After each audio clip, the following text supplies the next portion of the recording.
Back in my 20s, there was just so much hanging out all the time. Friends would just stop by. We'd order food, eat together, talk for hours. It's funny how far away that feels now. I'd love to have friends over again, but with hectic schedules, so little free time, a messy house that would need to be tidied first, and the kids, I just don't do it anymore. But maybe it's time that changed. Welcome to Merging into Life, where we navigate life's milestones one episode at a time. Brought to you by AAA Northeast. I'm your host, Amanda Green. Today, we're going to talk about hosting a dinner party. Dinner parties can be so fun, but also daunting. If you aren't a very specific kind of person, being responsible for the good times of a group of friends and maybe even strangers is a lot of pressure. But getting together is not only fun, it's important. A few years ago, the American Heart Association surveyed 1,000 adults, and 84% of them said they wished they could share a meal with loved ones more often. That's a lot of people. And that same study found a correlation between sharing meals and lowering stress. So we owe it to ourselves and the people we care about to get together once in a while and break some bread, even if it's gluten-free.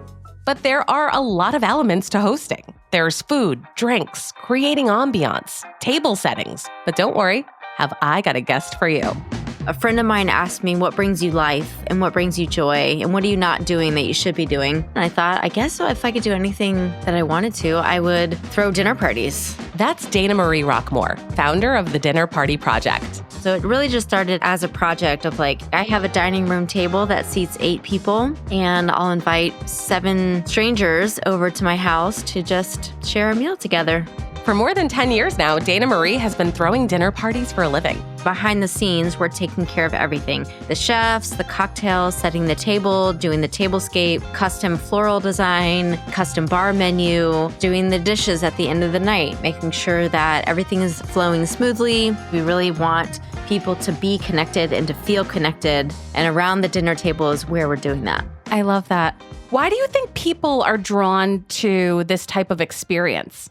I believe that we all need connection. I grew up around the dinner table, so most nights, I was with my family and I had to look my parents in the eyes and have real conversation. And that's something that I think is incredibly important, to know how to interact with one another, to have real conversation. Maybe we don't always agree all the time, but how to navigate social dynamics, how to navigate good conversation. Do you think meeting in this way, like over a meal, changes the dynamic of socializing? I do. I think that it is important to be in that real life moment. And for us, it's also about the hosting and about the curation. And that really is what sets us apart than going out to dinner. So you can go out to dinner to a loud, noisy restaurant and have a great time. You're going to have beautiful food and drinks. With the Dinner Party Project, we are really about how do we engage the whole table together. We have a host, and that host is really engaging everybody while letting everybody have a turn to speak and to have a conversation about the group dynamics. For someone hosting maybe their first dinner party ever, embracing adulting and wanting to gather people in your life to do this, is this the time to get elaborate with a menu, or should you kind of keep it simple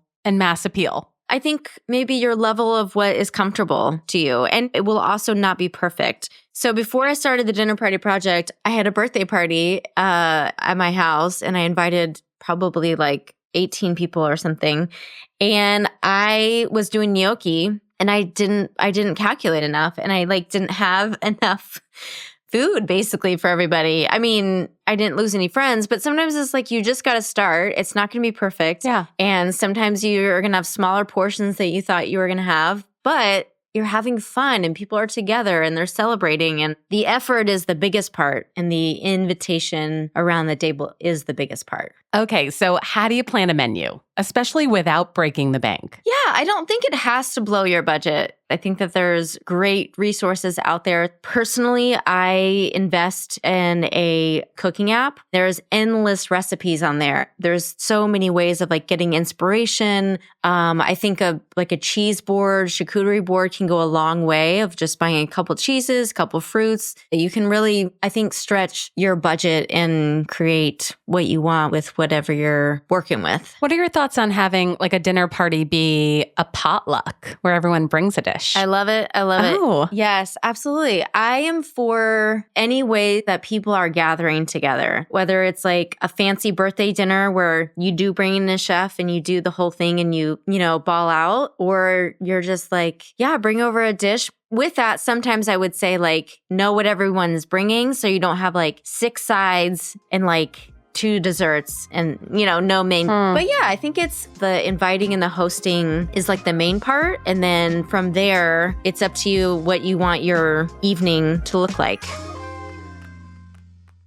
What about drinks? Yeah. Are you typically doing like a signature cocktail or do you have a full bar? What do you usually do? So if it's informal, which is awesome. Like maybe you have like a pitcher of cocktails and people can pour their own, or you have wine that's just at the table. When people come to dinner, sometimes they bring their favorite bottle of wine and we share their favorite bottle of wine around the table, which is really fun. And sometimes like a conversation starter, like, oh, I had this in Spain and so I found it here and I'm bringing it to share with you. And we definitely always have a non-alcoholic option. So we want people to feel comfortable and safe and included. So we do like mocktails. We have sometimes done non-alcoholic wine. And as a host, I really always want to be aware that there's an Uber or there's a way for them to get home safely. What about when it comes to things like the tablescape and centerpieces? So sometimes we have fresh florals at our dinners and sometimes we don't. So sometimes it's like a mix of, candles and found objects. And sometimes we mix that in with eucalyptus or greenery, which is also a very cheap way to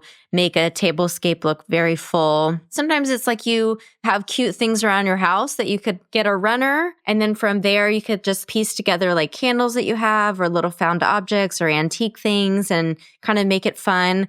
Or if you want to go and get like a couple bunches of flowers, having little bud vases, I think makes it look a little bit fuller. So if you get like hydrangeas, which are really not that expensive usually, and then having a couple of those down the table, that really kind of makes it look full and fun. Are those elaborate tablescapes that we often see on Instagram important in setting the mood and the tone and like the way that your guests are going to walk away from the experience? Like, is that a really important part of the dinner party? I think part of it is, especially again, what type of level of hosting that you're wanting to do. But I think for something special, especially like a birthday or a celebration or a holiday, you really want it to feel like an occasion. And so having a beautifully set table, I think is really special. And it shows a lot of intention and time and care for your guests. So if you came over and you had paper plates and solo cups, that sets one tone for the evening. And that's one way to gather, which is beautiful.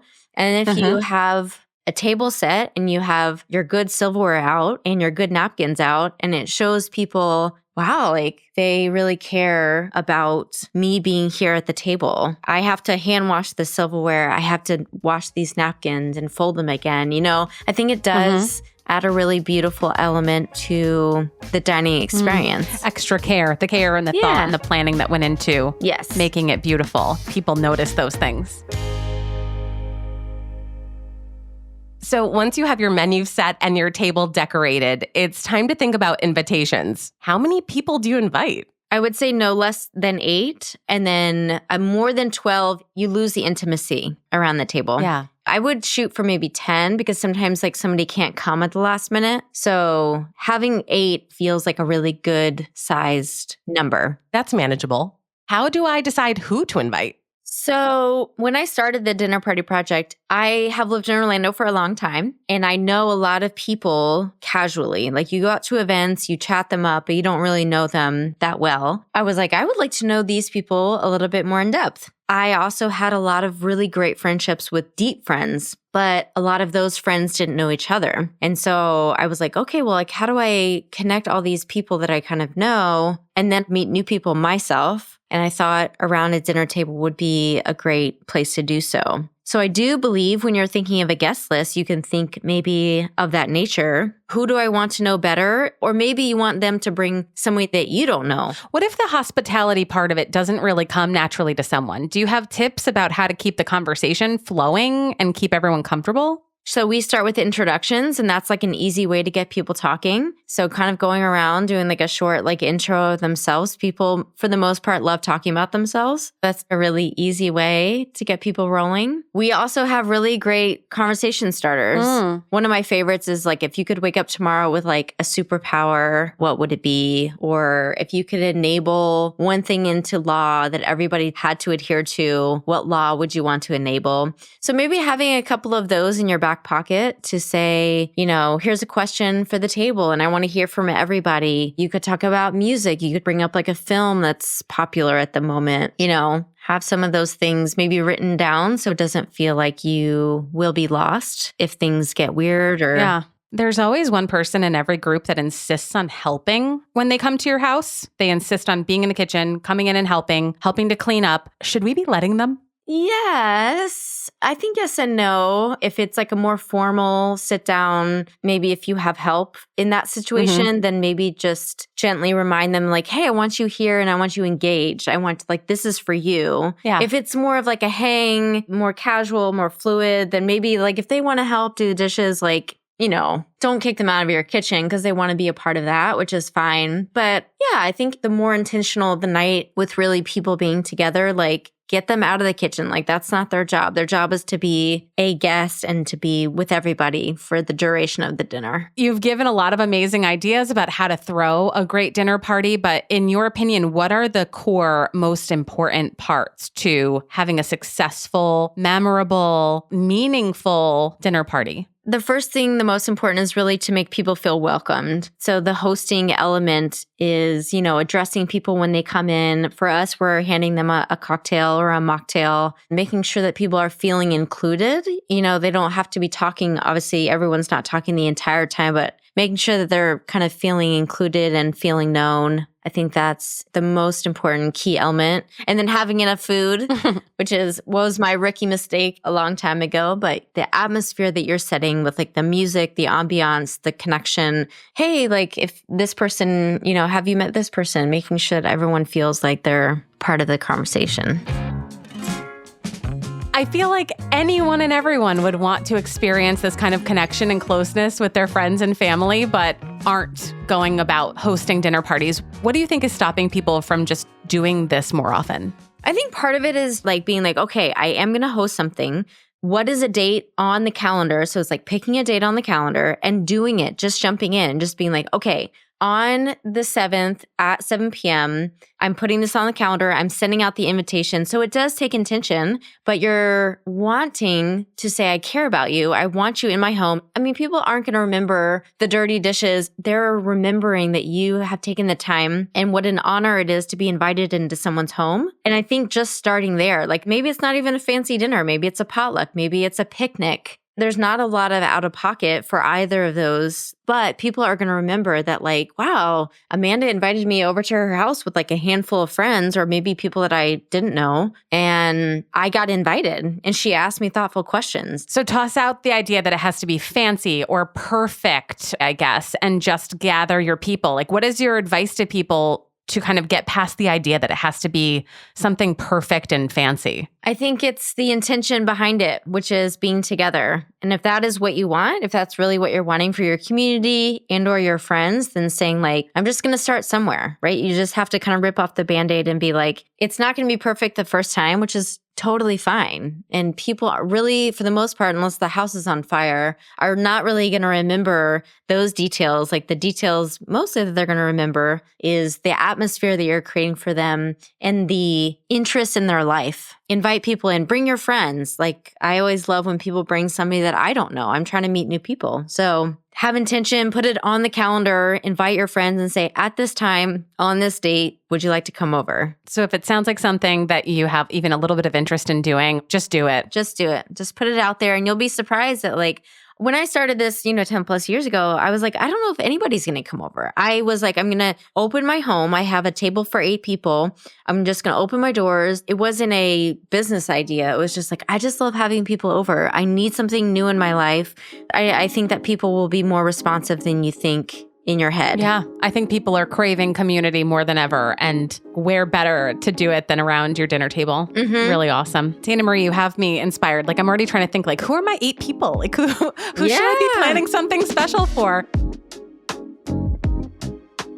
Before you go, I want to ask you some rapid fire questions. So the first thing that comes to mind when it comes to hosting a dinner party, are you ready? Yes. As a guest, do you bring something for the host? Yes. What are we thinking? A bottle of something is always nice. Candles, honestly, you can't go wrong with like a nice candle. Flowers, nobody would say no to. Or it could be something like a kitchen tool or a pack of playing cards that are like really fun. I love the idea. A pack of playing cards is a really cute idea. That never crossed my mind. Okay, when do you show up? 15 minutes early, right on time, 15 minutes late, or just whenever you feel like it? So for me, for our dinner parties, like if people arrive right on time, that is chef's kiss. Sometimes you're like, please don't arrive early because you're like still doing the last minute things. You're like, making the cocktails, doing the thing. So I would personally say never to arrive early to a dinner party. What I have also learned with my friends is to say drinks are starting at this time, 5:30, dinner is at 7, because some people are just really late. And so if I want people there at a very specific time to sit down to dinner, then I tell them drinks are starting at this time, but I want everybody here at this time so we can all sit down together. Totally. So just communicating that. Is there a way after this amazing evening and good vibes and everything's been going great, is there a way to gracefully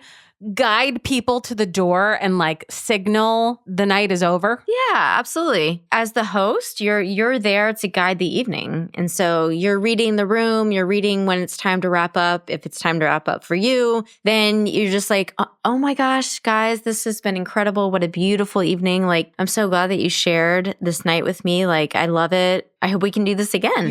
I'm going to be practicing that line because that is the most awkward part of an ending of anything for me. I'm like, how do we get out of here?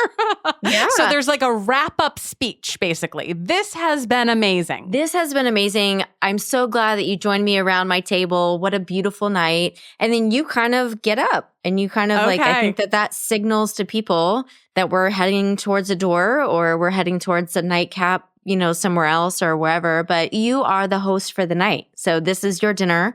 This is your time. So you get to navigate and you get to call when the night is over and how to gracefully wrap up the evening. You really have inspired me. So thank you so much for coming on the podcast and sharing all of your expertise with us. It's been great meeting you, Dana Marie. Likewise, my pleasure. So this is the last episode of season 1 of Merging into Life. We really appreciate you joining us, and this is the perfect time to look back over the season. Feel free to go see if you've missed something in our previous episodes. There are so many great nuggets to take away. And I hope you've had as much fun and learned as much as I have along the way. And as always, we would love to hear from you. Please leave us a review wherever you listen to your podcasts, or email us at podcast@AAAnortheast.com. The views and opinions expressed in this podcast are not necessarily the views of AAA Northeast, AAA, and/or its affiliates. Okay, so this dinner party thing is happening. I've already saved a date. Okay, kids, who wants to polish silverware and who wants to dust? Not me. Neither? I would rather relax.